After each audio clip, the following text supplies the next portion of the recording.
Estaba en el supermercado con mi hijo cuando el cajero me miró sorprendido y dijo: «¿Otra vez, señora García? Es la tercera vez hoy». Sentí un escalofrío recorrer mi espalda. Era mi primera vez en ese lugar. Acababa de llegar de México para visitar a mi hijo en Los Ángeles. Antes de que pudiera responder, vi la expresión en el rostro de mi hijo. Era puro terror. Sus ojos se abrieron como platos. El sudor comenzó a brotar en su frente y con voz temblorosa me agarró del brazo y dijo: «Mamá, vámonos, ahora». En ese momento no entendía nada. ¿Por qué el cajero creía conocerme? ¿Por qué mi hijo lucía tan desesperado? Pero cuando llegamos al auto y vi lo que había en el asiento trasero, cubierto con una manta, mi corazón se detuvo. Todo mi mundo se derrumbó en un instante. Lo que descubrí ese día sobre mi propio hijo me destrozó de una manera que nunca imaginé posible. La traición no vino de un extraño. Vino de la persona por quien sacrifiqué toda mi vida. Y lo peor de todo es que apenas estaba comenzando a descubrir hasta dónde llegaba su engaño. Sigue mi historia hasta el final y comenta la ciudad desde donde me estás viendo para saber qué tan lejos ha llegado mi relato. Cuando salimos del supermercado, mis manos temblaban tanto que no podía abrocharme el cinturón de seguridad. Mi hijo conducía en silencio, con la mandíbula apretada y las manos aferradas al volante con tanta fuerza que sus nudillos estaban blancos. No me atrevía a preguntar. Una parte de mí no quería saber, pero otra parte, la parte que había criado a este hombre, la que había limpiado sus rodillas raspadas, la que había trabajado dobles turnos para pagarle la universidad, esa parte necesitaba respuestas. Me llamo Rosa María Hernández de García. Tengo 68 años. Nací en Guadalajara y pasé 40 años trabajando como costurera, primero en un taller y luego desde mi casa. Mi esposo, Joaquín, murió hace 12 años de un infarto. Fue repentino, devastador. De un día para otro me quedé sola con 3 hijos por mantener. Carlos, mi hijo mayor, tenía 23 años cuando su padre murió. Estaba estudiando administración en la universidad. Siempre fue el más ambicioso de mis hijos. Luego estaba Mónica, con 20 años, estudiando enfermería, y el menor, Javier, apenas tenía 17.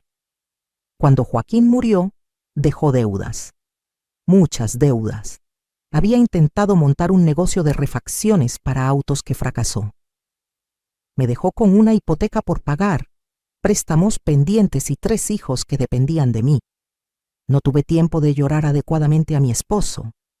Tuve que ponerme de pie y trabajar. Conseguí un segundo empleo limpiando casas por las mañanas. De 5 de la mañana a 8 limpiaba 2 casas. Luego regresaba a casa a coser hasta las 11 de la noche. Dormía 5 horas si tenía suerte. Mis manos se deformaron. Los dedos se me hinchaban tanto que algunas noches no podía cerrarlos. Pero no podía parar. Carlos era mi orgullo. Siempre había sido un niño brillante, responsable. Cuando su padre murió, me prometió que terminaría la universidad y que me sacaría adelante. Me lo juró sobre la tumba de Joaquín, y yo le creí. Trabajé más duro todavía para que pudiera concentrarse en sus estudios. Vendí las pocas joyas que tenía, incluyendo mi anillo de matrimonio. Carlos no lo sabía. Nunca quise que cargara con esa culpa. Cuando se graduó, consiguió un trabajo en una empresa americana. 2 años después, le ofrecieron una transferencia a Los Ángeles. Fue su gran oportunidad. Recuerdo el día que me lo contó. Sus ojos brillaban de emoción. Me dijo que en unos años me traería a vivir con él, que me compraría una casa, que por fin podría descansar. Me lo prometió frente a sus hermanos, frente a toda la familia, en una cena que organizamos para celebrar. Lloré de felicidad esa noche. Todo el sacrificio había valido la pena. Carlos se fue a Los Ángeles hace 6 años. Al principio llamaba seguido. Me mandaba dinero cada mes, no mucho, pero algo. Me contaba de su departamento, de su trabajo, de lo bien que le estaba yendo. Después de 2 años, conoció a una mujer. Se llamaba Valeria. Era colombiana, trabajaba en la misma empresa. Nunca me cayó bien, si soy honesta. La conocí por videollamada unas pocas veces. Había algo en su mirada, algo frío, calculador. Pero Carlos estaba enamorado y yo quería que mi hijo fuera feliz. Se casaron en una ceremonia pequeña en Los Ángeles. Yo no pude ir porque no tenía visa y los trámites eran complicados. Me dolió no estar ahí. Pero Carlos me prometió que pronto arreglaría mis papeles para que pudiera visitarlos. Después de la boda, las llamadas se hicieron menos frecuentes. Una vez al mes si tenía suerte. El dinero que me enviaba también disminuyó hasta que dejó de llegar por completo. Cuando le preguntaba, siempre tenía una excusa, que estaban ahorrando para una casa, que Valeria había dejado el trabajo para estudiar una maestría, que los gastos en Estados Unidos eran muy altos. Yo entendía, o al menos trataba de entender. Mientras tanto, yo seguía trabajando. A mi edad, con mis manos cada vez más débiles, con mi espalda que me dolía tanto que había noches en que no podía levantarme de la cama. Mónica, mi hija, me ayudaba cuando podía, pero ella tenía su propia familia. Y Javier estaba tratando de establecerse en su trabajo. No quería ser una carga para ellos. Hace 3 meses Carlos me llamó. Fue una sorpresa porque habían pasado casi 2 meses sin saber de él. Sonaba extraño, distante. Me dijo que Valeria estaba embarazada, que iban a tener un bebé.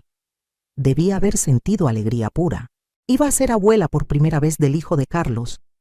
Pero había algo raro en su voz, algo que no podía identificar. Le pregunté si todo estaba bien. Me dijo que sí, que solo estaba estresado por el trabajo. Luego, casi como si se le hubiera ocurrido de repente, me dijo: «Mamá, ¿por qué no vienes a visitarnos? Ya es tiempo de que tramites tu visa y vengas a conocer dónde vivimos». Mi corazón saltó. Después de 6 años, finalmente iba a ver a mi hijo, a conocer a mi nuera en persona, a ver con mis propios ojos la vida que se había construido. Javier me ayudó con los trámites de la visa. Me tomó 2 meses, pero finalmente me la aprobaron. Carlos me mandó dinero para el boleto de avión. Fue la primera vez en años que me enviaba algo. Debía haberlo visto como una señal de alarma, pero estaba tan emocionada que no pensé con claridad. Llegué a Los Ángeles un viernes por la tarde. Carlos me recogió en el aeropuerto. Cuando lo vi, casi no lo reconocí. Había subido de peso, tenía ojeras profundas, lucía mayor de sus 35 años. Pero lo abracé con toda la fuerza que mis brazos cansados podían dar. Mi niño, mi hijo mayor, lo había extrañado tanto. El abrazo que me devolvió fue breve, casi incómodo. En el auto traté de conversar. Le pregunté por Valeria, por el bebé, por su trabajo. Sus respuestas eran cortas, evasivas. Mantenía la vista fija en el camino. Llegamos a su departamento. Era un edificio bonito en una zona que parecía tranquila. Subimos al 3er piso. Cuando abrió la puerta, Valeria estaba ahí. Su panza ya se notaba bastante. Me saludó con una sonrisa que no llegó a sus ojos. Fría. Educada, pero fría. El departamento era más pequeño de lo que había imaginado. 2 habitaciones, una sala comedor, una cocina estrecha, pero estaba bien decorado, limpio. Me mostraron la habitación de huéspedes donde me quedaría. Era pequeña, con una cama individual y un closet. Me dijeron que podía quedarme 2 semanas, que después tenían compromisos y necesitaban el espacio. 2 semanas. Después de 6 años sin vernos, me daban 2 semanas. Tragué la decepción y sonreí. Al menos estaba con mi hijo. Esa primera noche preparé la cena. Insistí. Quería hacer algo por ellos. Hice mole poblano, el favorito de Carlos desde niño. Pasé toda la tarde en esa cocina pequeña. Valeria me observaba desde la sala con una expresión que no podía descifrar. Cuando sirvió la cena, Carlos apenas probó. Dijo que ya no le gustaba tanto el mole, que su estómago ya no toleraba la comida tan condimentada. Valeria ni siquiera lo probó. Dijo que el olor le provocaba náuseas por el embarazo. Esa noche lloré en silencio en mi cama individual. Algo estaba mal, muy mal, pero todavía no sabía qué. Los siguientes días fueron extraños. Carlos salía temprano al trabajo y regresaba tarde. Valeria se la pasaba en su habitación o salía con amigas. Yo me quedaba sola en el departamento la mayor parte del día. Limpiaba, cocinaba, trataba de ser útil. Una tarde, mientras limpiaba la sala, encontré un montón de sobres en un cajón. Eran cuentas por pagar. Montones de cuentas. Tarjetas de crédito con saldos enormes. Miles y miles de dólares en deudas. Facturas médicas. Un aviso de desalojo de hacía 2 meses. Mi corazón comenzó a latir rápido. Esto explicaba muchas cosas. Por eso Carlos había dejado de mandarme dinero. Por eso se veía tan estresado. Estaban en problemas financieros serios. Esa noche, cuando Carlos llegó, le preparé un té de manzanilla como cuando era niño y le pregunté con suavidad si todo estaba bien con el dinero. Se puso pálido. Luego se enojó. Me dijo que no revisara sus cosas, que eran asuntos privados. Nunca me había hablado así. Mi Carlos, que siempre había sido respetuoso, me estaba gritando. Valeria salió de la habitación y se puso de su lado. Me dijo que era una entrometida, que no tenía derecho a revisar sus pertenencias. Me sentí tan pequeña en ese momento, tan vieja, tan fuera de lugar. Esa noche escuché que discutían en su habitación. Las paredes eran delgadas. Valeria decía algo sobre dinero, sobre un plan. Carlos sonaba angustiado. No pude escuchar todo, pero oí mi nombre varias veces. Decidí que al día siguiente hablaría con Carlos, con calma, de madre a hijo. Le ofrecería ayuda. Tenía algunos ahorros, no mucho, pero algo. Había vendido mi máquina de coser antigua a un coleccionista y había guardado ese dinero para emergencias. Era para mi futuro, para cuando ya no pudiera trabajar, pero Carlos era mi hijo. Si estaba en problemas, yo lo ayudaría, como siempre lo había hecho. Al día siguiente era sábado. Carlos me dijo que necesitaba ir al supermercado a comprar cosas para la semana. Me pidió que lo acompañara. Me pareció extraño porque Valeria siempre era quien hacía las compras, pero me alegró pasar tiempo con él. En el auto intenté sacar conversación. Le conté historias de cuando era niño, tratando de conectar con él, de encontrar a mi hijo detrás de ese hombre estresado y distante. Él apenas respondía. Llegamos al supermercado. Era una tienda grande, de esas que tienen de todo. Carlos tomó un carrito y comenzamos a recorrer los pasillos. Notaba que estaba nervioso. Sudaba, aunque el aire acondicionado estaba fuerte. Revisaba su teléfono constantemente. Tomaba productos del estante y los ponía en el carrito casi sin mirar qué eran. Cuando llegamos a la caja, había un cajero joven, tal vez de unos 20 años, de origen latino por su aspecto. Comenzó a pasar los productos. Entonces me miró y dijo con una sonrisa amigable: «¿Otra vez, señora García? Es la tercera vez hoy». El tiempo se detuvo. Mi cerebro trataba de procesar lo que acababa de escuchar. ¿Tercera vez? Yo acababa de llegar ahí. Era mi primera vez en ese supermercado. Era mi primera vez en ese vecindario. Antes de que pudiera decir algo, sentí la mano de Carlos apretando mi brazo con fuerza. Lo miré y lo que vi en su rostro me aterró. Puro pánico. Sus ojos estaban desorbitados. Su cara había perdido todo el color. Me apretó más fuerte y dijo entre dientes: «Mamá, vámonos, ahora». El cajero se dio cuenta de que algo pasaba. Su sonrisa se desvaneció. «Señora, ¿se encuentra bien?» Carlos ya estaba empujando el carrito lejos de la caja. «Nos equivocamos de tienda, vámonos». Me jaló del brazo, casi arrastrándome hacia la salida. Dejamos el carrito lleno ahí. La gente nos miraba. El cajero nos llamaba, confundido. Salimos casi corriendo hacia el auto. Una vez adentro, Carlos arrancó tan rápido que las llantas rechinaron. Sus manos temblaban en el volante. Yo estaba en shock, tratando de entender qué acababa de pasar. Finalmente encontré mi voz. «Carlos, ¿qué fue eso?» ¿Por qué ese muchacho me llamó señora García? ¿Por qué dijo que era mi tercera vez ahí? Él no respondió. Sus ojos estaban fijos en el camino, su mandíbula apretada. Carlos, contéstame. Me estás asustando. Silencio. Miré hacia el asiento trasero, buscando alguna explicación, cualquier cosa que me ayudara a entender. Fue entonces cuando la vi. Una manta doblada, pero debajo asomaba algo. Una bolsa. Una bolsa del mismo supermercado del que acabábamos de salir huyendo. Con manos temblorosas me estiré y levanté la manta. Lo que vi me dejó sin aliento. No era una bolsa, eran 3 bolsas, llenas de productos, comida, artículos de higiene, productos para bebé. Todo todavía con las etiquetas de precio. Nada había sido pagado.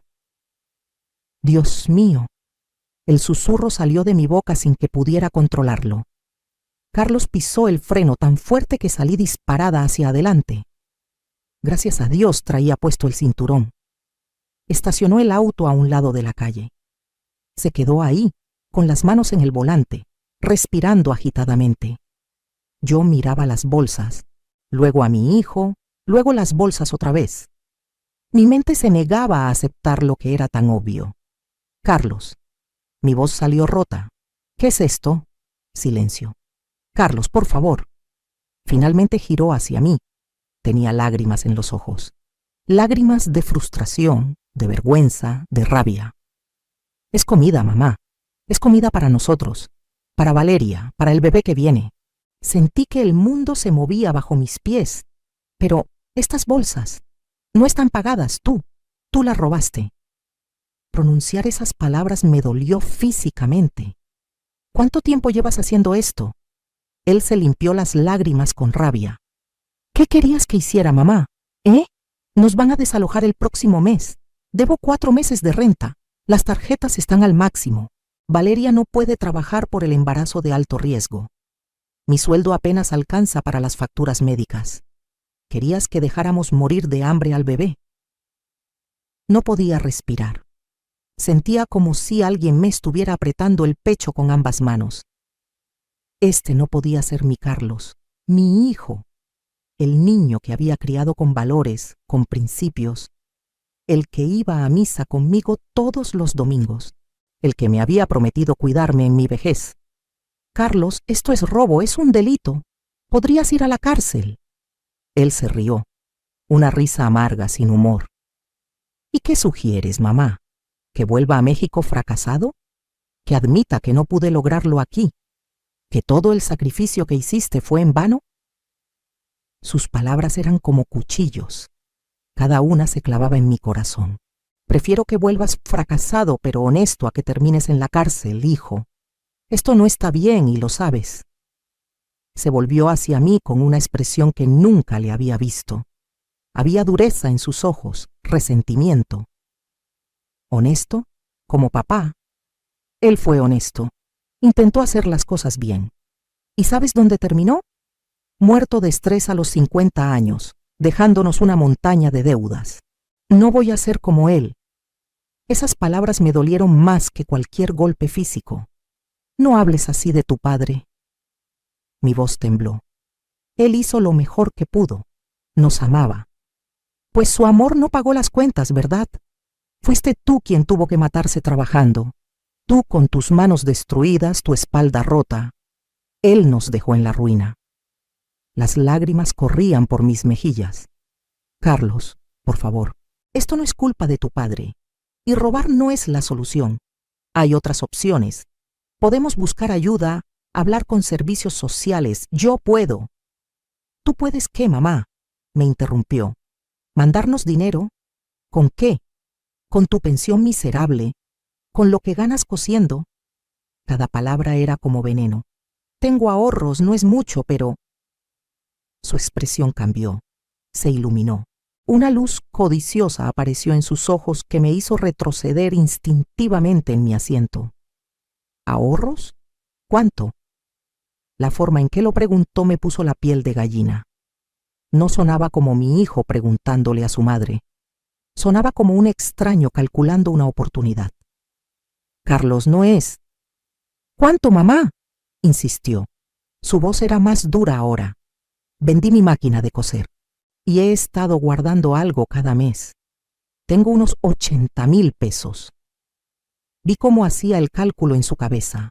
Unos $4,000. Eso nos ayudaría. Nos daría tiempo. Podría pagar 2 meses de renta, comprar lo que necesitamos para el bebé. Mi estómago se revolvió. No estaba preguntando. Estaba asumiendo, como si mi dinero, el dinero que había ahorrado trabajando hasta que mis manos sangraran, automáticamente fuera suyo. Carlos, ese dinero es para mi futuro, para cuando ya no pueda trabajar, para emergencias médicas. Tengo 68 años. Y yo soy tu hijo. Tu nieto viene en camino. ¿No quieres ayudar a tu familia? Había algo manipulador en la forma en que lo dijo, como si mi negativa me convirtiera en una mala madre, en una mala abuela. Pero algo dentro de mí, un instinto que había estado dormido, comenzó a despertar. Claro que quiero ayudar, pero no de esta manera. No para que sigas robando. No para tapar un problema que es más grande que unos meses de renta. Su rostro se endureció. Entonces no entiendes nada. Arrancó el auto de nuevo y el resto del camino lo hicimos en silencio. Un silencio denso, pesado, lleno de cosas no dichas.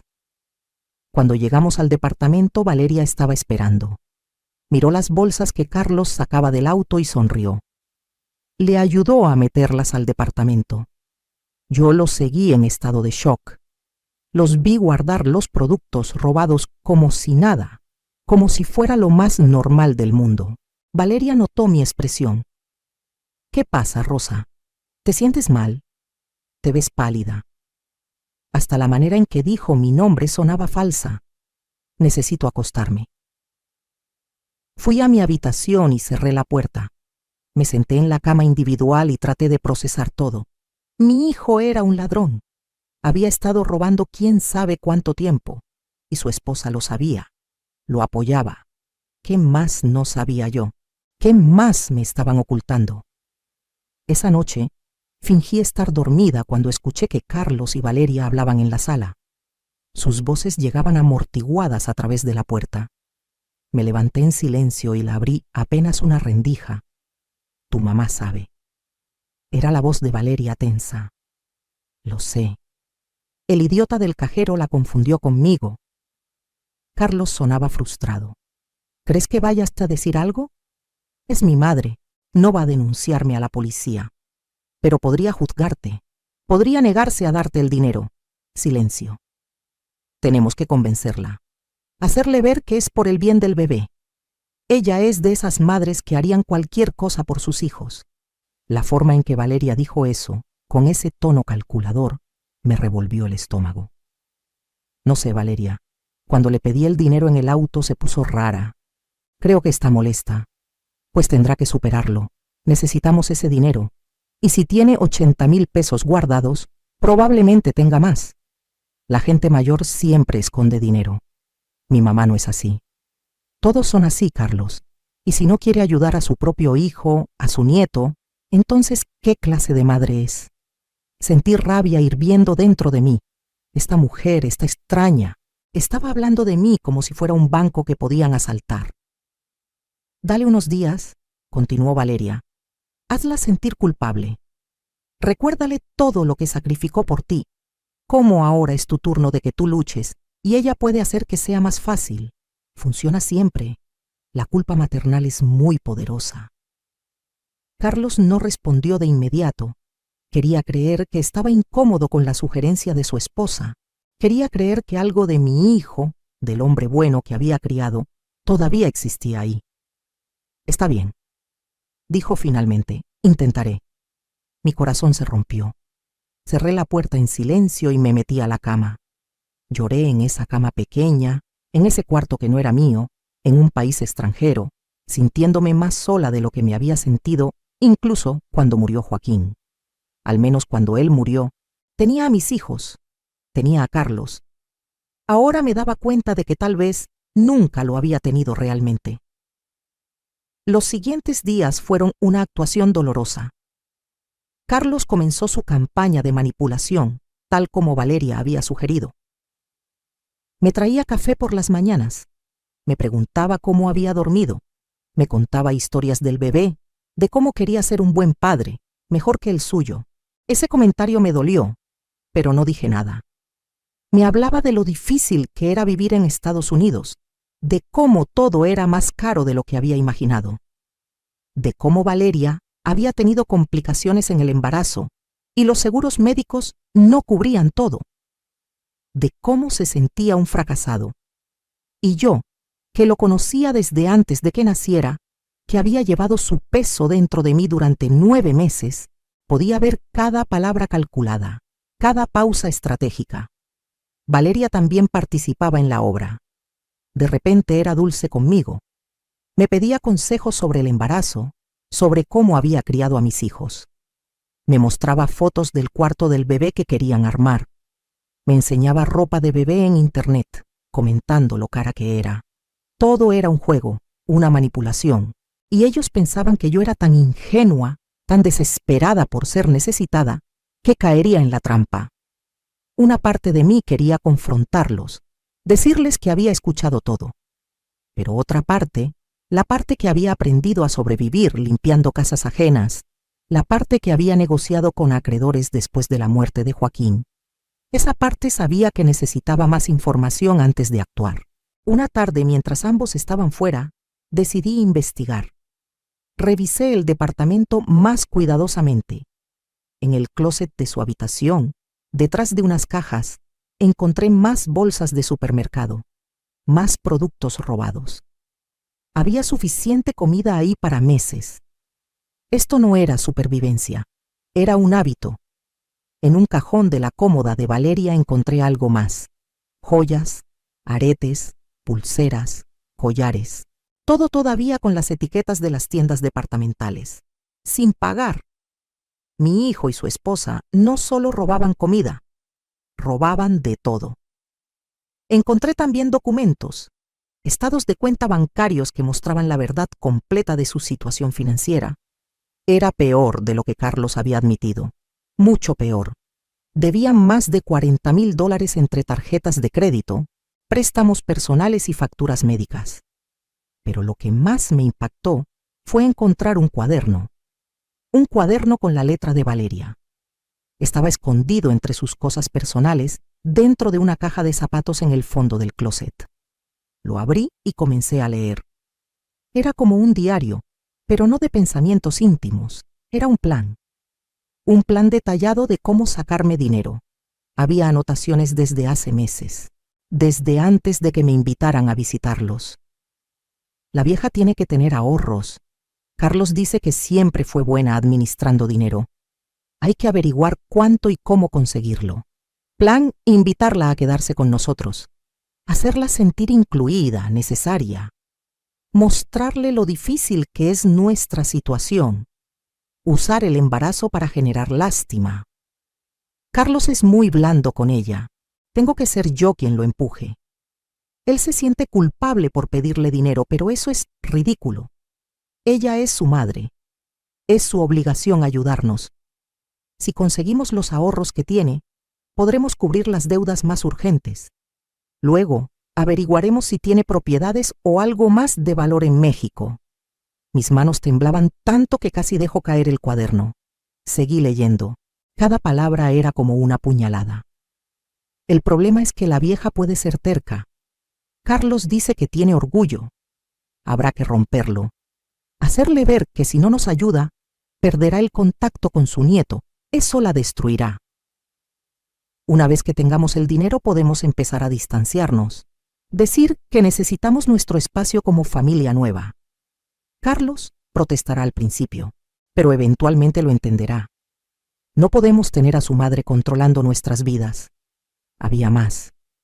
Páginas y páginas de manipulación calculada, de mentiras planeadas, de cómo usar mi amor de madre contra mí. Sentí náuseas. Corrí al baño y vomité. Cuando levanté la vista del inodoro, vi mi reflejo en el espejo. Una mujer vieja, con arrugas profundas, con manos deformadas por el trabajo, con ojos cansados. Una mujer que había dado todo por sus hijos. Y este era el resultado. Me lavé la cara con agua fría. Respiré profundo. Y en ese momento, algo cambió dentro de mí. La tristeza comenzó a transformarse. El dolor se convirtió en algo más frío, más claro, rabia. Pero no una rabia caliente e irracional. Una rabia fría, calculada. Me miré de nuevo en el espejo y por primera vez en días sonreí. Ellos querían jugar. Querían manipular a la vieja ingenua. Pero lo que no sabían, lo que Carlos había olvidado porque se fue de casa hace mucho tiempo, era que su madre no había sobrevivido 40 años trabajando, lidiando con acreedores, negociando con patrones abusivos, criando 3 hijos sola, siendo ingenua. Yo sabía jugar estos juegos, y los jugaba mucho mejor de lo que esos 2 niños mimados podrían imaginar. Volví a poner el cuaderno exactamente donde lo había encontrado. Tomé fotos con mi celular de las páginas más incriminatorias. También fotografié las bolsas de productos robados, las joyas con etiquetas. Toda la evidencia que había encontrado. Luego, me senté en la sala a esperar a que regresaran. Cuando llegaron, los recibí con una sonrisa. Una sonrisa suave, de madre cansada. «Hijos, necesitamos hablar». Carlos se tensó inmediatamente. Valeria mantuvo su máscara de preocupación. «¿Qué pasa, Rosa? ¿Te sientes mal?» No, estoy bien. Es solo que he estado pensando mucho estos días. Sobre ustedes, sobre el bebé, sobre su situación». Los vi intercambiar una mirada de triunfo apenas disimulado. Pensaban que había funcionado, que su plan había dado resultado. «He sido egoísta», continué. Mi voz sonaba quebrada, vulnerable. Estaba actuando y lo estaba haciendo bien. He estado pensando solo en mí, en mi futuro, en mis miedos. Pero ustedes son mi familia, mi hijo, mi nieto. ¿Qué clase de madre, qué clase de abuela sería si los dejara sufrir cuando puedo ayudar? Vi cómo los ojos de Valeria brillaban. Carlos se veía aliviado, pero también un poco incómodo. Tal vez quedaba algo de conciencia en él, solo un poco. «Mamá, no tienes que…», comenzó a decir. «Sí tengo que hacerlo, hijo. Es mi obligación, mi alegría». Tragué saliva, haciendo parecer que me costaba trabajo continuar. «Quiero darles mis ahorros. Quiero que los usen para el bebé, para estabilizarse». Valeria casi brincó de emoción, pero se contuvo. En cambio, vino hacia mí y me abrazó. Un abrazo falso, vacío. «Rosa, no sabes lo que esto significa para nosotros. Eres un ángel, una bendición». Carlos se acercó también. Me tomó las manos. «Mamá, te prometo que pagaremos cada peso, en cuanto mejore nuestra situación». «No te preocupes por eso, hijo.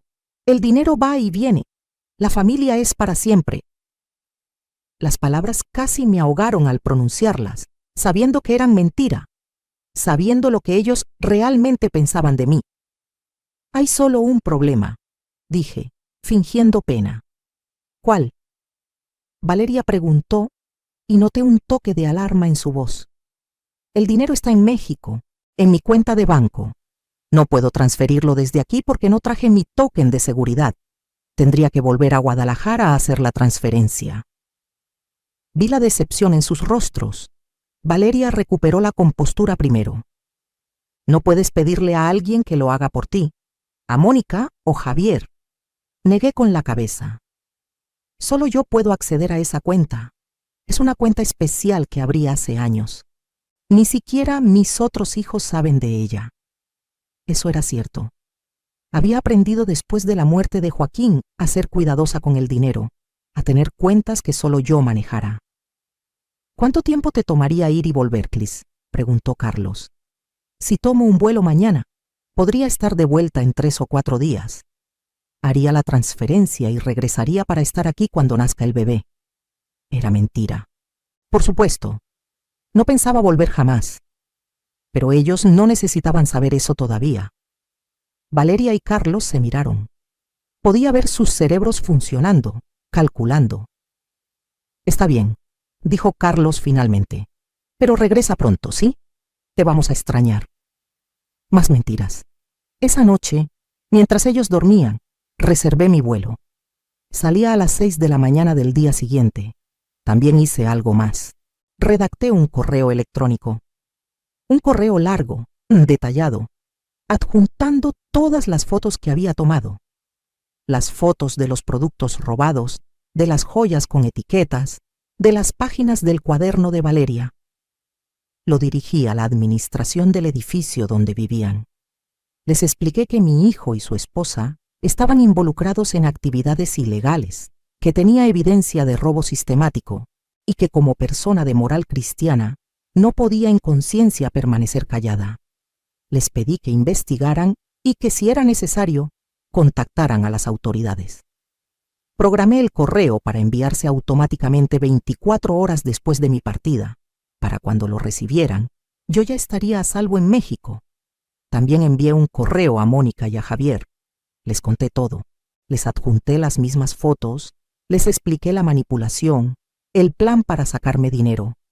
Les dije que estaba bien, que estaba volviendo a casa y que por favor no intentaran contactar a Carlos, que lo dejaran enfrentar las consecuencias de sus acciones. A las 4 de la mañana me levanté en silencio, me vestí, empaqueté mis pocas pertenencias, escribí una nota y la dejé en la mesa de la cocina. La nota decía: Carlos, he pensado mejor las cosas. No voy a darte mi dinero, no para que sigas robando, no para que sigas mintiendo. Criarte fue el honor de mi vida. Ver en qué te convertiste es mi mayor dolor. Busca ayuda, hijo. Busca a Dios. Busca tu conciencia. Con amor y decepción, tu madre. Llamé un taxi que me esperó abajo. Bajé con mi maleta. Cerré la puerta del departamento por última vez y me fui. En el taxi, camino al aeropuerto, lloré. Lloré por mi hijo. Lloré por los años perdidos. Lloré por las ilusiones rotas, pero también, en algún lugar dentro del dolor, sentí algo más. Libertad. Me había liberado. Ya no era la madre que se sacrificaba hasta destruirse. Ya no era la mujer que permitía ser usada en nombre del amor maternal. Era Rosa María Hernández, una mujer de 68 años que finalmente estaba eligiéndose a sí misma. El vuelo de regreso a México fue largo. Tuve mucho tiempo para pensar, para procesar, para llorar un poco más, pero también para planear, porque esto no había terminado. No iba a permitir que Carlos y Valeria salieran impunes. Y definitivamente no iba a permitir que pensaran que habían ganado. Cuando aterricé en Guadalajara, Mónica y Javier me estaban esperando en el aeropuerto. Me abrazaron fuerte. Mónica lloraba. Mamá, leímos tu correo. No podemos creer que Carlos haya hecho eso. Estamos en shock. Javier, mi hijo menor, se veía furioso. Voy a hablarle, voy a decirle. No, dije firmemente. No van a mí a hacer nada. Esto lo manejo yo. Carlos tiene que aprender esta lección solo. Me llevaron a casa, mi casita pequeña en Guadalajara. Cuando abrí la puerta y entré, sentí como si hubiera estado fuera años en lugar de solo una semana. Todo estaba como lo había dejado. Mi máquina de coser nueva en la esquina, mis plantas en la ventana, las fotos de mis hijos en las paredes, las fotos de Carlos cuando era niño.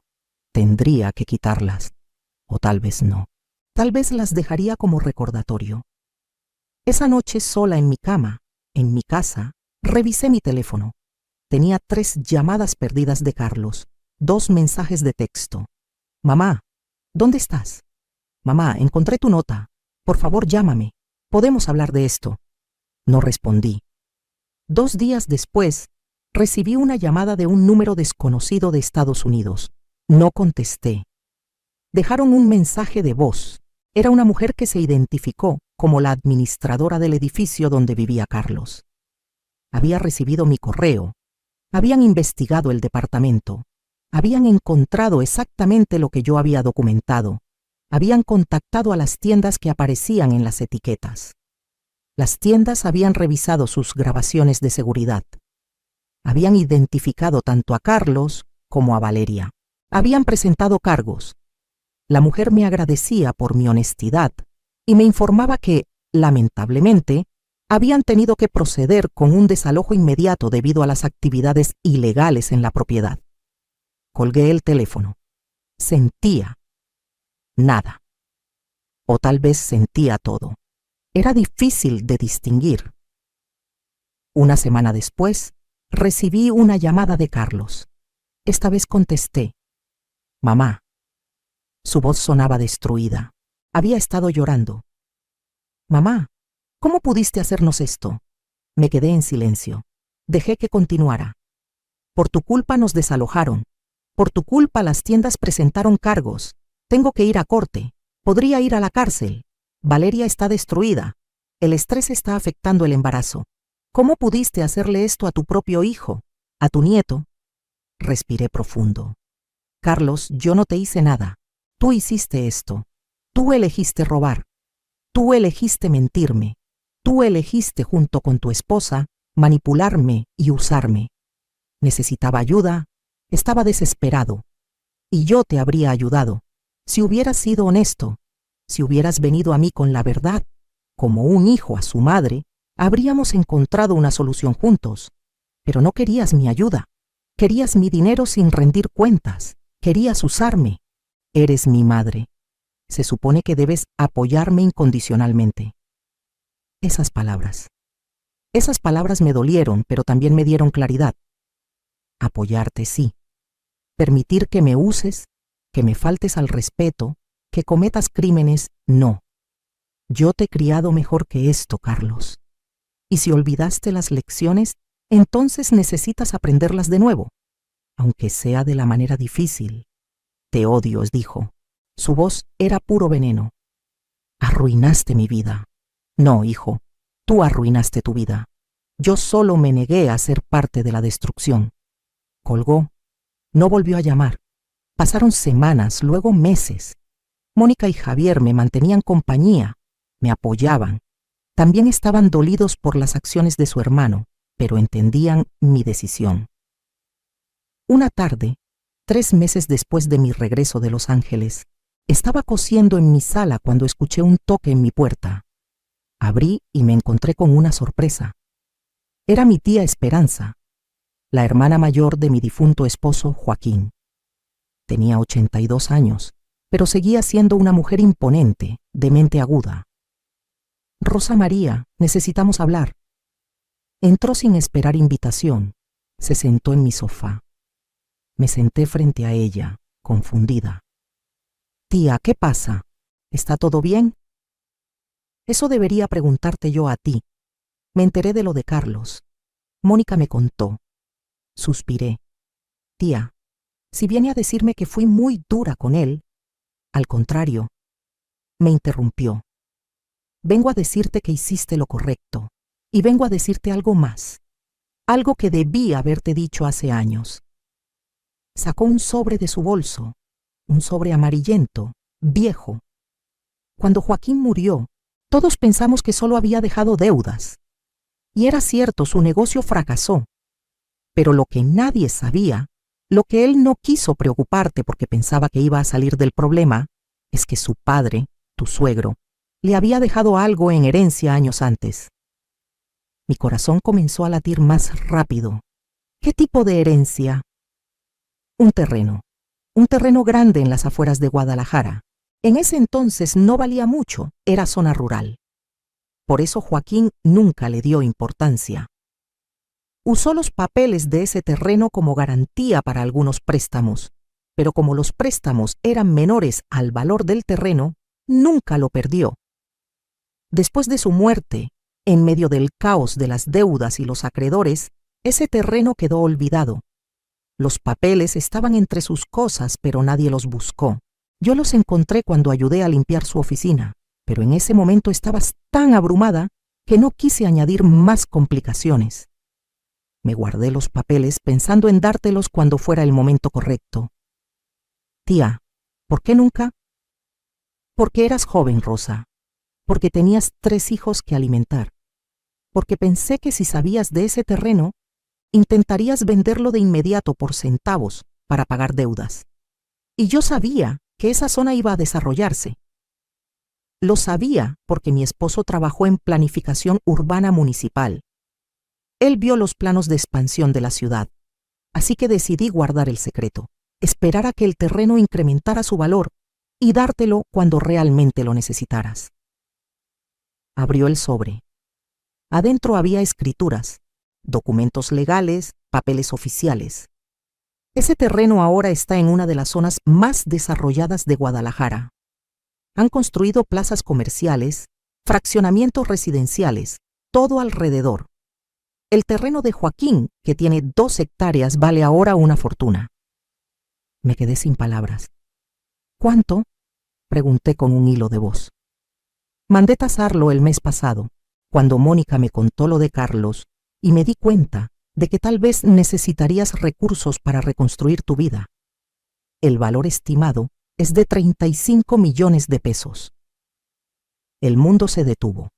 35 millones de pesos. Eso era casi 2 millones de dólares. No podía ser real. Tía, esto no, yo no. Es tuyo, Rosa.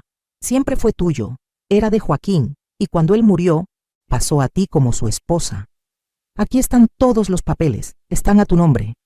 Solo necesitas ir al registro público a actualizarlos. Tomé los documentos con manos temblorosas. Los leí. Una y otra vez. Era real. Todo era real. Comencé a llorar. Lloré tanto que mi tía se levantó y me abrazó. Llora, mija. Llora todo lo que necesites. Te lo mereces. Después de todo lo que has sufrido, después de todo lo que has trabajado, después de todo lo que has dado, finalmente el universo te devuelve algo. Esa noche, después de que mi tía se fue, me senté en mi cama con los documentos.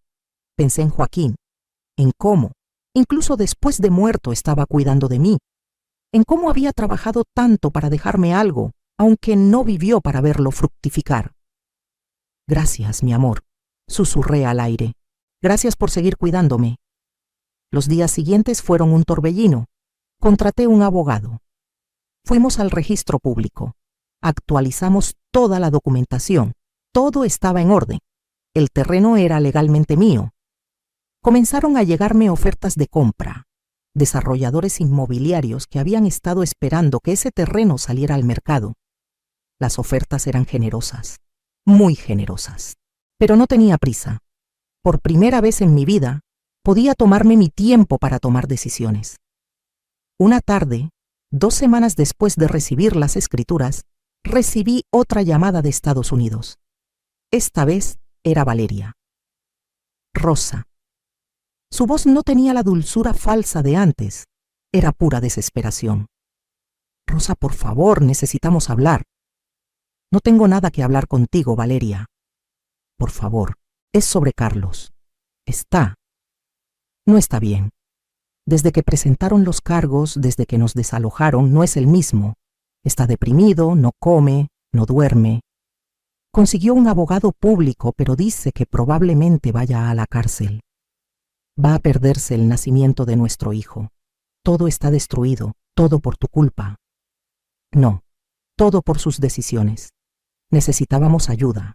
Tú tenías dinero y te negaste a ayudar a tu propio hijo. Algo en mí se quebró. No de tristeza, de rabia fría. Escúchame bien, Valeria.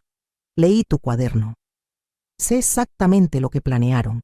Sé que me invitaron a Los Ángeles específicamente para manipularme y sacarme dinero. Sé cada mentira, cada estrategia. Así que no me vengas con que necesitaban ayuda. Lo que necesitaban era alguien a quien estafar.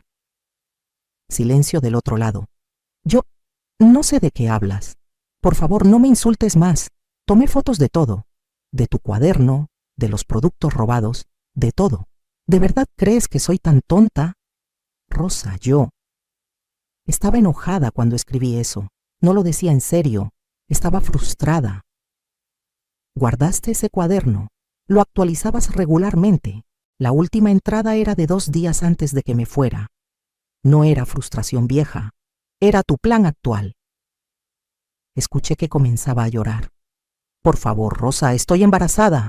Tu nieto está por nacer. ¿De verdad quieres que crezca sin padre porque el padre está en la cárcel? Yo no puse a su padre en riesgo de ir a la cárcel. Él se puso ahí solo. Y tú lo ayudaste. Si tan solo nos dieras el dinero, podríamos pagar un buen abogado. Podríamos hacer un trato. Podríamos empezar de nuevo. Ahí estaba, la verdadera razón de la llamada. Todavía querían mi dinero. No. Dije simplemente, ¿no? ¿Así nada más? ¿No te importa tu nieto? Me importará mi nieto cuando tenga una madre que no sea una manipuladora y un padre que no sea un ladrón. Hasta entonces, ese bebé está mejor sin mi influencia en su vida. Eres una vieja amargada y cruel. Carlos tenía razón. Eres egoísta. Siempre has sido egoísta. Esas palabras, viniendo de una mujer que había planeado estafar a su suegra, que había manipulado a su esposo para que robara, hubieran sido cómicas si no fueran tan tristes. Valeria, te deseo lo mejor. Espero que tú y Carlos aprendan de esto. Espero que encuentren el camino de regreso a la decencia. Pero yo no seré parte de su vida hasta que eso pase. Adiós. Colgué. Bloqueé el número. Bloqueé también el número de Carlos. Si querían contactarme, tendrían que hacerlo a través de Mónica o Javier. Y les había dejado muy claro a mis otros hijos que no pasaran ningún mensaje a menos que fuera una emergencia real. Los meses siguientes fueron transformadores. Finalmente vendí el terreno. No al mejor postor, sino a un desarrollador que me gustó porque su proyecto incluía vivienda de interés social junto con áreas comerciales. Quería que el legado de Joaquín ayudara a familias como la que fuimos nosotros. La venta se cerró en 32 millones de pesos. Un poco menos que la tasación más alta, pero estaba en paz con la decisión. Con ese dinero mi vida cambió completamente. Lo primero que hice fue comprarme una casa nueva. No grande ni ostentosa, pero cómoda, moderna, con un jardín hermoso, en una zona tranquila de Guadalajara. Le compré también una casa a Mónica, quien había estado rentando con su familia. Y ayudé a Javier con el enganche de su primer departamento. Ambos protestaron, dijeron que era demasiado. Pero yo insistí. Ellos habían estado ahí para mí siempre. Se merecían esto. Puse una buena cantidad en inversiones seguras que me daban rendimientos mensuales, suficiente para vivir cómodamente sin tener que coser hasta que me dolieran las manos. Aunque no dejé de coser del todo. Descubrí que me gustaba, cuando era por placer y no por necesidad. Doné dinero a la iglesia de mi colonia, a un refugio para mujeres maltratadas, a una organización que ayudaba a madres solteras. Quería que mi buena fortuna ayudara a otras mujeres que, como yo, habían luchado solas. También me di gustos. Por primera vez en mi vida, me compré ropa nueva. No de segunda mano, no de ofertas, sino ropa que me gustaba simplemente porque me gustaba. Me hice un tratamiento para mis manos. No podía revertir todo el daño de años de trabajo, pero al menos reduje el dolor. Comencé a tomar clases de pintura, algo que siempre había querido hacer, pero nunca tuve tiempo. Descubrí que era buena. Mis pinturas no ganarían premios, pero me hacían feliz. Y eso era suficiente. Viajé. Fui a Oaxaca, a San Miguel de Allende, a la Ciudad de México, lugares en mi propio país que nunca había tenido oportunidad de conocer. Mónica me acompañó en algunos viajes. Fueron de los mejores momentos de mi vida. 6 meses después de vender el terreno, Mónica recibió un mensaje de Carlos. Había nacido el bebé, un niño. Lo habían nombrado Joaquín, como su abuelo. La ironía no se me escapó. Carlos le mandó una foto a Mónica.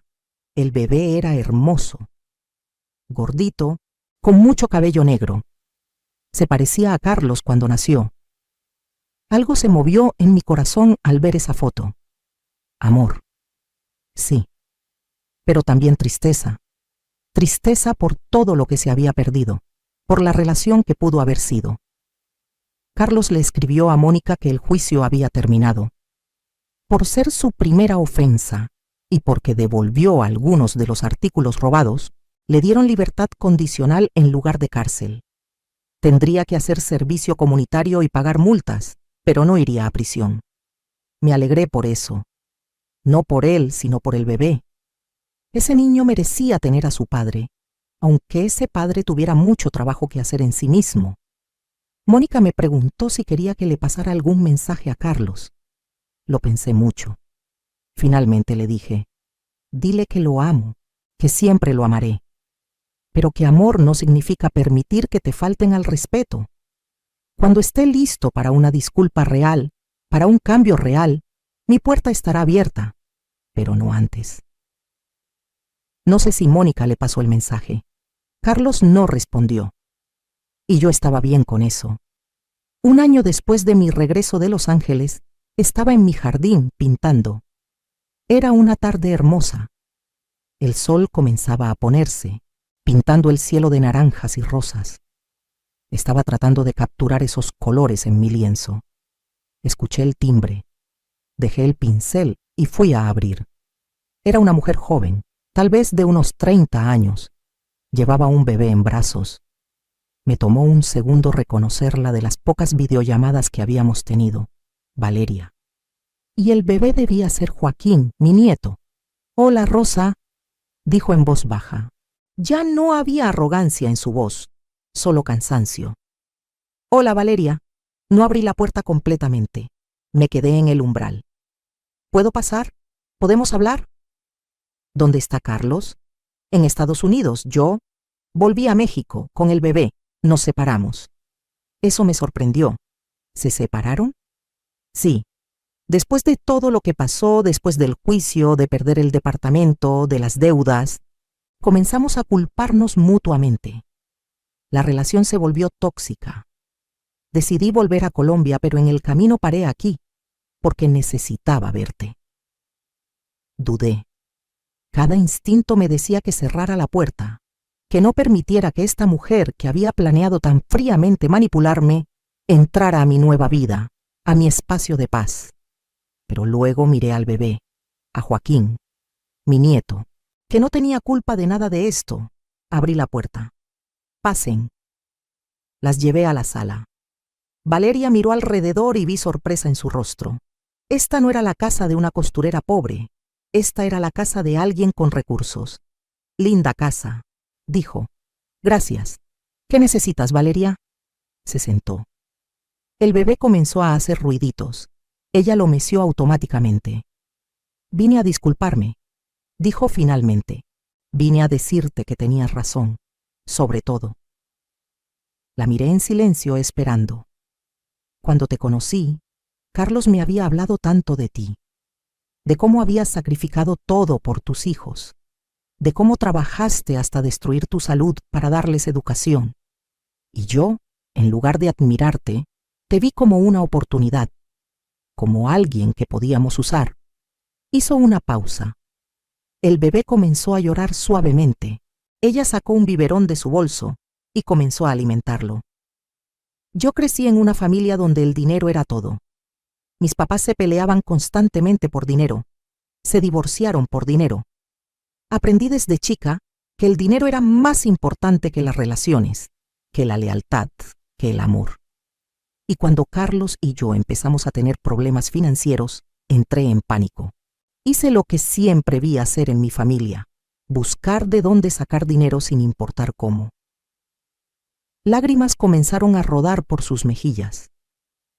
Convencí a Carlos de que robar estaba bien si era por necesidad. Le quité los escrúpulos.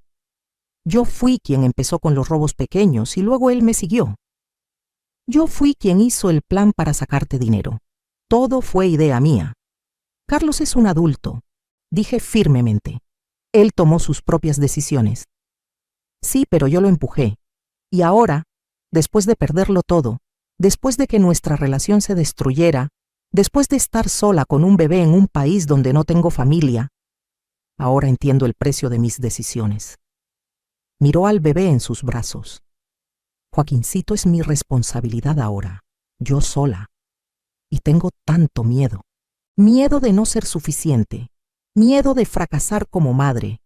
Y pensé en ti, en cómo tú criaste 3 hijos sola, en cómo sobreviviste, cómo saliste adelante, y me di cuenta de que descarté y traté de usar a la persona que más podría haberme enseñado, que más podría haberme ayudado de verdad. ¿Qué es lo que quieres, Valeria?, pregunté. Necesitaba saber si esto era manipulación otra vez o si era real. No quiero tu dinero, dijo, como si hubiera leído mi mente. No vine a pedirte nada material, vine a disculparme sinceramente y vine a preguntarte si algún día, cuando Joaquincito sea mayor, podría conocer a su abuela. Porque a pesar de todo, a pesar de lo horrible que fui contigo, tú eres su abuela. Y él merece conocer a una mujer fuerte, a una mujer que superó todo.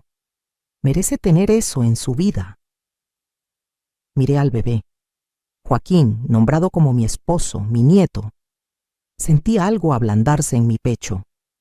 ¿Dónde van a vivir, Blindy?, pregunté. Tengo una prima en Guadalajara. Me va a dejar quedarme con ella un tiempo mientras busco trabajo.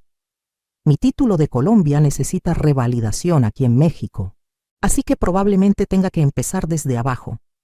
Pero estoy dispuesta a hacer lo que sea necesario para darle una buena vida a mi hijo. Vi algo en sus ojos, algo que no había visto antes: sinceridad, determinación. Tal vez era real, o tal vez me estaba engañando de nuevo, pero decidí darle una oportunidad. No por ella, por el bebé. Está bien, dije finalmente. Puedes traer a Joaquín a visitarme, una vez a la semana, los martes por la tarde. Podemos tomar café, puedes contarme cómo están, y yo puedo conocer a mi nieto. Valeria comenzó a llorar en serio ahora. Gracias, Rosa. No merezco tu bondad. Tienes razón, no la mereces, pero Joaquín sí. Y voy a estar en su vida por él, no por ti. ¿Entendido? Entendido. Así comenzó una rutina. Cada martes, Valeria venía con el bebé. Al principio era incómodo, forzado. Pero con el tiempo comenzamos a hablar de verdad. Ella me contaba de sus dificultades para encontrar trabajo, para adaptarse a ser madre soltera. Yo le daba consejos, le compartía mi experiencia. No nos hicimos amigas. Probablemente nunca lo seríamos después de todo lo que había pasado. Pero desarrollamos un respeto mutuo. Y yo me enamoré de mi nieto. Joaquincito era un bebé feliz, sonriente. Cada martes esperaba su visita con anticipación. Le compraba juguetes, ropa. No porque Valeria me lo pidiera, sino porque quería hacerlo. Valeria eventualmente encontró trabajo en una cafetería. No era lo que había estudiado, pero pagaba las cuentas, trabajaba duro. La vi transformarse de la mujer manipuladora que había conocido en Los Ángeles a alguien más humilde, más real. Un martes, 6 meses después de que comenzaran las visitas, Valeria llegó con noticias. Carlos quiere hablar contigo, dijo. Me contactó, está en terapia. Dice que está trabajando en sí mismo. Quiere disculparse contigo. Preguntó si podía darte su número. Lo pensé. No estoy lista todavía, dije honestamente. Tal vez algún día, pero no ahora. Ella asintió. Se lo diré. También quería decirte, comenzó a mandarnos dinero. No mucho, pero algo. Para Joaquincito. Está cumpliendo con su responsabilidad de padre, al menos financieramente. Me alegró escuchar eso. Tal vez había esperanza para Carlos después de todo. 2 años pasaron. 2 años de martes con mi nieto. De verlo crecer, dar sus primeros pasos, decir sus primeras palabras. Una de esas primeras palabras fue abuela. Me derretí. Valeria progresó también. Consiguió un mejor trabajo. Se inscribió en cursos nocturnos para revalidar su título. Estaba construyendo una vida para ella y Joaquín. Ya no vivía con su prima. Había rentado un departamento pequeño pero propio. Una tarde de martes, después de que Joaquincito se quedó dormido en mi sofá, Valeria y yo tomábamos café en mi jardín. Rosa, hay algo que necesito decirte, dijo, Sonaba seria. ¿Qué pasa? Carlos viene a México el próximo mes. Quiere ver a Joaquín y quiere verte a ti también. Dice que está listo, que ha trabajado en sí mismo y quiere hacer las paces. Mi corazón se aceleró. 2 años. Habían pasado 2 años desde la última vez que vi a mi hijo. No sé si estoy lista, admití. Lo entiendo. Y le diré que no, si eso es lo que quieres. Pero Rosa, he visto tu dolor. Todo este tiempo, cada vez que miras a Joaquín, veo amor, pero también tristeza. Tristeza por Carlos, por la relación rota. Tal vez es tiempo de sanar eso. ¿Y si no ha cambiado realmente? ¿Y si es otra manipulación? Entonces te das cuenta rápido y cierras esa puerta de nuevo. Pero, ¿y si sí cambió? ¿Y si realmente está arrepentido? ¿Quieres perderte la oportunidad de recuperar a tu hijo? Sus palabras me resonaron.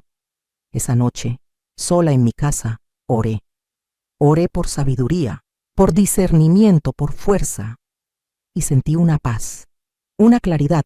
Era tiempo. Tiempo de al menos escuchar. Le dije a Valeria que sí, que Carlos podía venir a mi casa, que hablaríamos. El día llegó. Era un sábado por la mañana.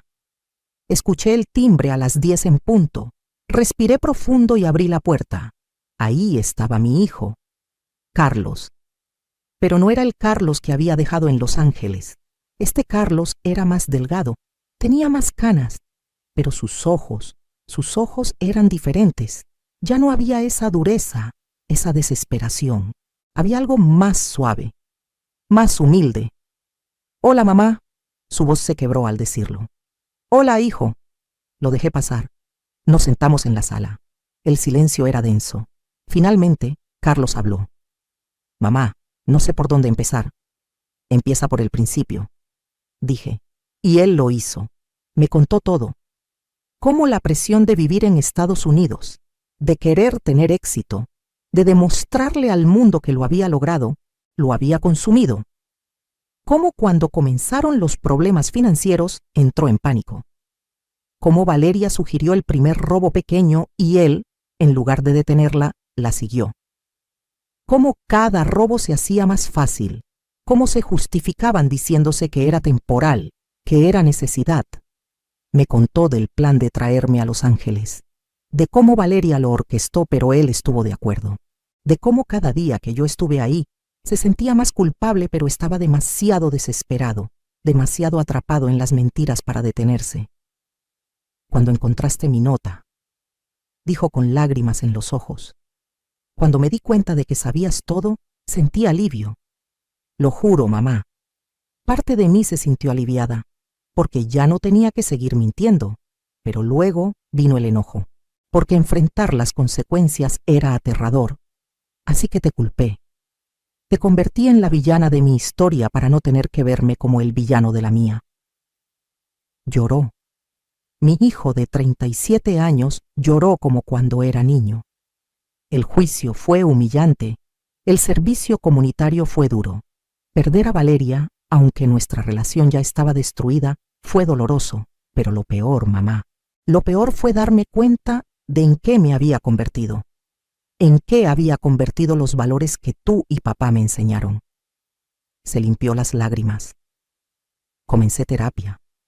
Al principio porque era requisito de mi libertad condicional, pero luego porque realmente necesitaba entender qué me había pasado, cómo había llegado a ese punto. ¿Y qué descubriste? Pregunté suavemente. Que pasé tanto tiempo tratando de no ser como papá, tratando de no fracasar como él fracasó, que me olvidé de las cosas en las que él sí tuvo éxito. Él fue honesto, fue amoroso, fue un buen padre. Sí, tuvo problemas financieros. Sí, cometió errores en los negocios, pero nunca perdió su integridad. Y yo, en mi arrogancia, pensé que ser exitoso financieramente era más importante que ser una buena persona. Me equivoqué, mamá. Me equivoqué tanto. Lo escuché cada palabra, y sentí algo. Sentí que estaba siendo honesto, que este arrepentimiento era real. ¿Qué quieres de mí, Carlos? Pregunté. Perdón, dijo simplemente. Sé que no lo merezco. Sé que lo que hice fue imperdonable, pero aún así te pido perdón. Y si no puedes dármelo hoy, lo entiendo. Esperaré. Esperaré el tiempo que sea necesario, pero necesitaba que supieras que lo siento. Siento haberte usado. Siento haberte faltado al respeto. Siento haber olvidado quién me crió y qué me enseñaste. Me quedé en silencio un largo momento. Luego hablé. Carlos, lo que me hiciste me dolió más que cualquier cosa que haya experimentado. Incluso más que perder a tu padre. Porque tu padre murió, no eligió dejarme. Tú elegiste traicionarme. Elegiste verme como un medio para un fin en lugar de como tu madre. Él asintió, aceptando cada palabra. Pero, continué, también te conozco.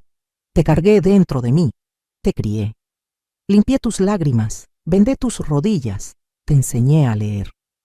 Sé quién eres en tu esencia. Y la persona que me traicionó en Los Ángeles no era esa esencia. Era una versión perdida, desesperada de ti. Una versión que olvidó quién era. Lo que hiciste está mal. Las consecuencias que enfrentaste fueron justas. Y nuestra relación nunca volverá a ser lo que era. Esa inocencia, esa confianza ciega, se perdió para siempre. Vi dolor en sus ojos, pero asintió. Entendía. Pero, dije, y vi esperanza brillar. Podemos construir algo nuevo. No como era antes, pero tal vez algo más real. Algo basado en honestidad, en respeto mutuo, en límites claros. ¿Me estás dando otra oportunidad?, preguntó con voz incrédula. Te estoy dando la oportunidad de demostrar que el cambio que dices haber hecho es real. No con palabras, sino con acciones. Con tiempo, con consistencia. Lo haré. Mamá, te lo prometo. Pasaré el tiempo que sea necesario demostrándote que puedes confiar en mí otra vez. No me lo prometas a mí, dije. Prométetelo a ti mismo. Promete ser el hombre que tu hijo necesita que seas.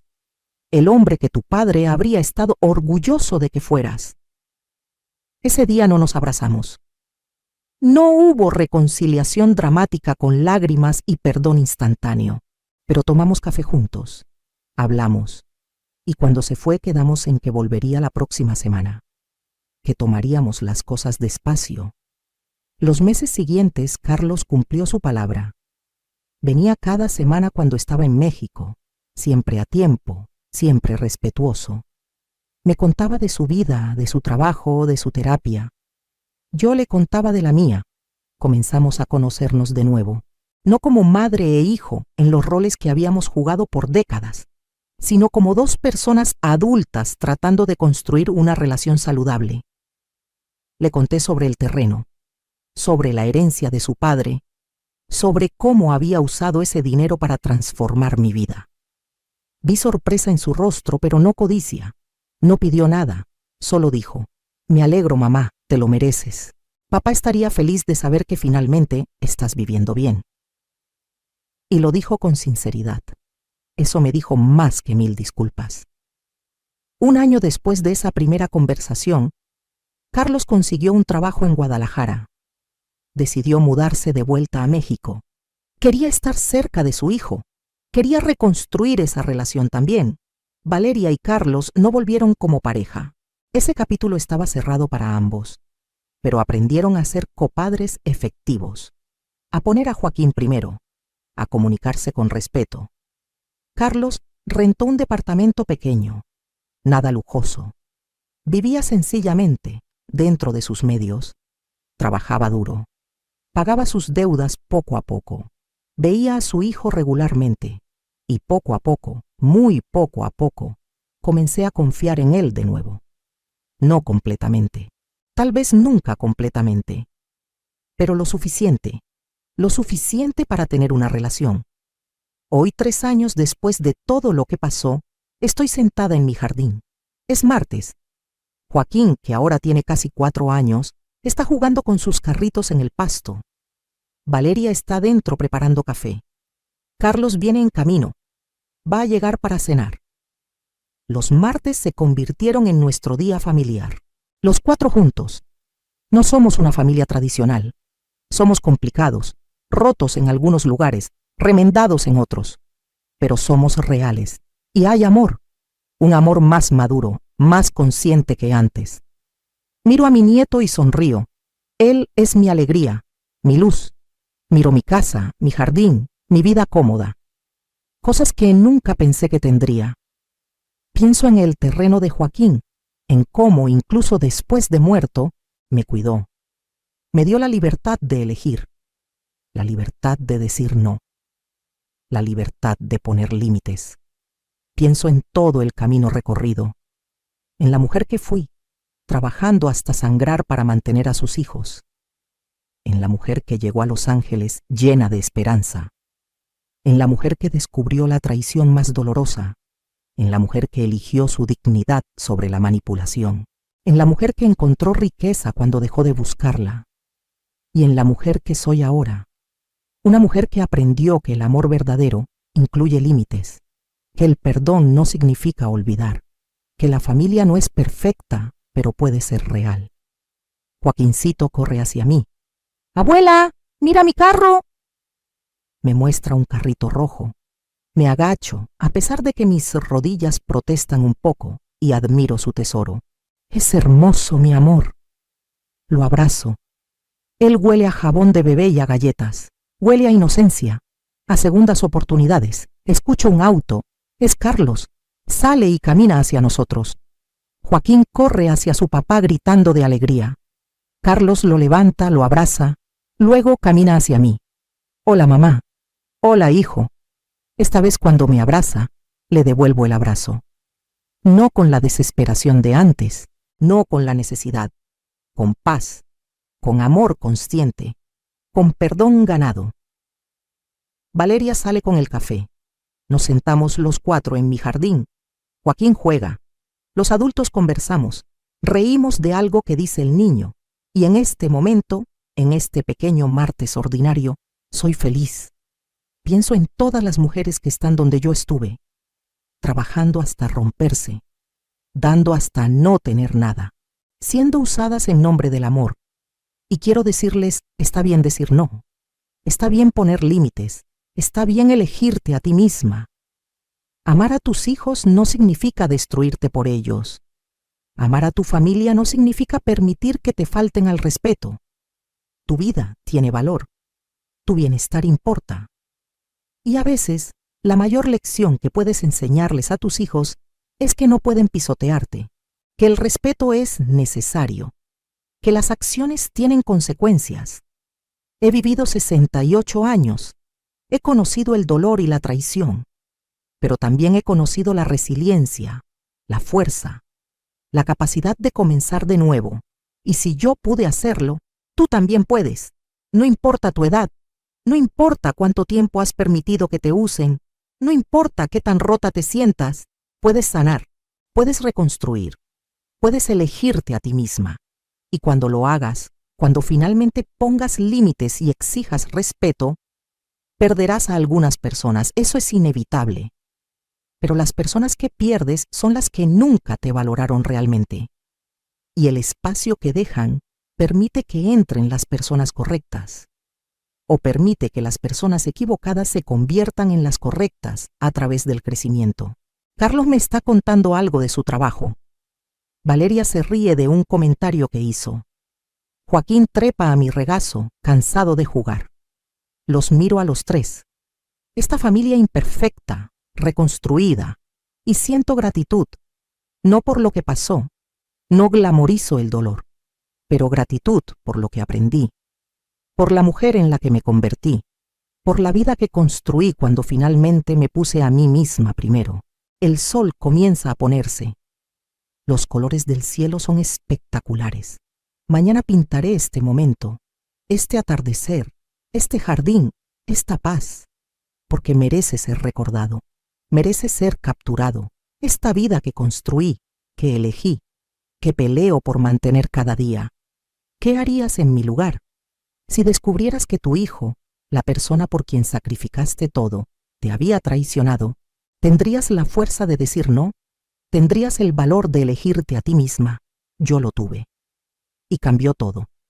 Comenta abajo qué harías tú. Comenta desde qué ciudad me estás escuchando. Déjame saber si mi historia te resonó, si te dio fuerza, si te hizo pensar. Porque estas historias necesitan ser contadas. Estas lecciones necesitan ser compartidas para que otras mujeres, otras madres, sepan que no están solas, que su vida importa, que merecen respeto, que pueden comenzar de nuevo, siempre, a cualquier edad. Soy Rosa María Hernández, tengo 71 años, y esta es mi historia de traición, dolor, límites, perdón y renacimiento. Una historia que nunca pensé que viviría, pero que me enseñó la lección más importante de mi vida. Amarte a ti misma no es egoísmo, es supervivencia, es sabiduría, es la base de todo lo demás, y nunca, nunca es demasiado tarde para empezar.